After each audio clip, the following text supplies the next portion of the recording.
Welcome to a lesson with Dr. Powell.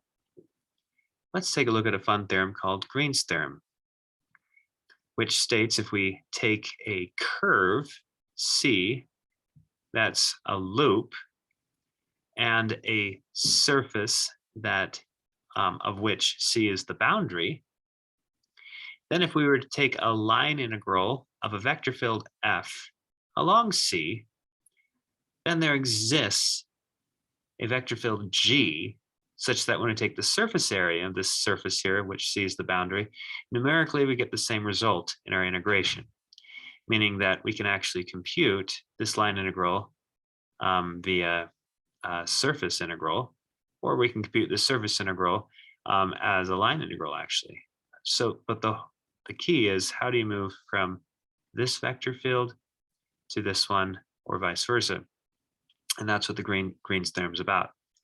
We will be able to see that, but first in this video, we're going to discuss some motivation for what we're about to do and how it works. Let's look at a simple example.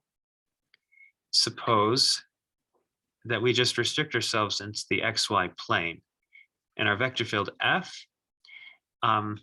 let's let simply be y comma 2x and then 0, meaning that we're staying in the XY plane. All right, and we want to, in our curve, let's just suppose is the unit circle of radius 1 with parameterization. Let's put that over here. So parameterization, let's just let it be the standard one from cosine t, sine t, and of course we're staying in the XY plane.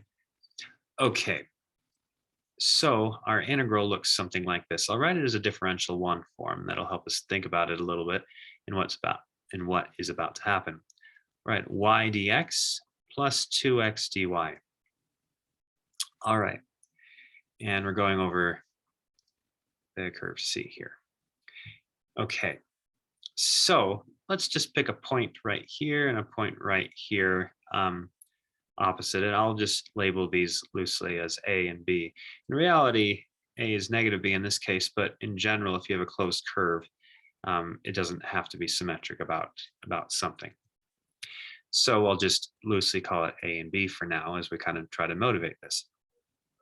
All right, now let's focus mainly just on the dy portion. All right, dy at this point is an arrow going this along the curve. Now here, dy will actually be going, the curve is now going down on this side.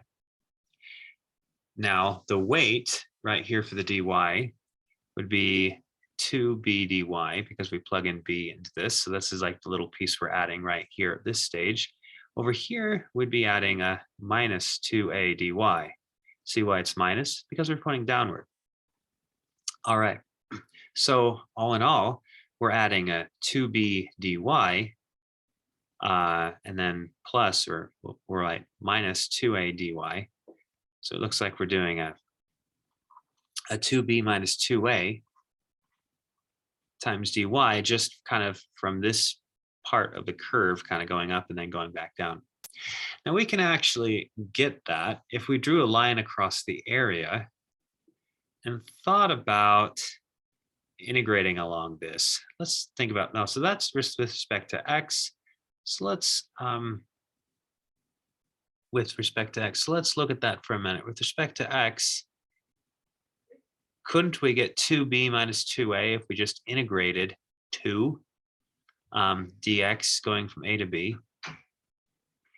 And this is in front of the dy here. But this is great because this enables us to be able to have a double integral here with a dx and a dy. And so this is kind of the first idea of how we might want to get a new vector field that we can just take a double integral of in this case and be able to get the same result as the line integral. So we can do the same type of thing going the other way, thinking of the y dx. Think right here, maybe call this m maybe off down here, call this n. So think about what's happening here. At this part, oh, look, it's going that way. So it's almost as if we want to have like and the m value, okay, we plug in the m into that. So it's actually going to be like negative m dx. Do you see why it's negative? It's because the arrow is going that way. Now here, arrow is going positive here.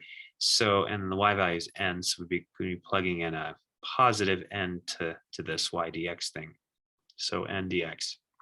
So we end up getting an minus m plus n, which looks like if we were to take the derivative of y with respect to y, we would get 1. And it looks like if we're integrating from n to m, we actually are getting the negative of what that is here in this particular case. And we have a dx, or a dy, sorry, a dy. We have a dy here. And that's dx. So what this does is this creates, and you can check it out, it creates negative n plus n, just as we desired, times a dx. Notice that the dy and the dx are in the wrong order. That kind of corresponds with this negative here, which corresponds with, you know, x being before y versus y before x. We end up getting this thing, so we can reverse. So we have a reverse orientation idea, and in order to have that in the computationally, we could just notate this simply as a plus here and just put a wedge. The wedge kind of accounts for that negative because it's out of order. But we know in general that if we change it to dx dy, it's going to be a minus 1. So if we put these two pieces together, we get dx dy from here, and together you get negative 1 plus 2 with a dx dy, which just becomes 1 dx dy, which we're going to be integrating, and we can just take our surfaces just simply being in the xy plane. So we're integrating over the circle, over that area, and notice it's just the area of the circle here because we're integrating 1 here. So we end up just getting the area of a unit circle, which is pi. So pi should be equal to the line integral right here. Now, let's actually run through that computation just to verify that we actually do get pi if we take the line integral. Okay, so if we take the line integral here, so y is just sine t on the curve. Dx is, I take the derivative of cosine. So it's negative sine, but then d times dt. But I'll just put a dt on the end. But times another sine is just negative sine squared coming from this guy. Then from this one, we have 2 times cosine times the derivative of y, which is cosine again. So we get plus 2 cosine squared t. So we're just looking at this integral right here. This is the line integral. And we're hoping that we get pi like we did over here for that area. Okay, so in computing this, it looks like we have, you can think of it a couple different ways. You can think of this as a cosine squared t plus cosine squared t minus sine squared t. And, right, and this right here, there's an identity for this one. This guy right here is the same thing as cosine of, it's the same thing as cosine of 2t. And let's see, and this guy right here, there's an identity for that. We could think of it as a cosine 2t plus 1 all over 2. All right. So we have a cosine 2t. Well, notice actually from 0 to 2 pi, we're covering a couple periods for cosine 2t here.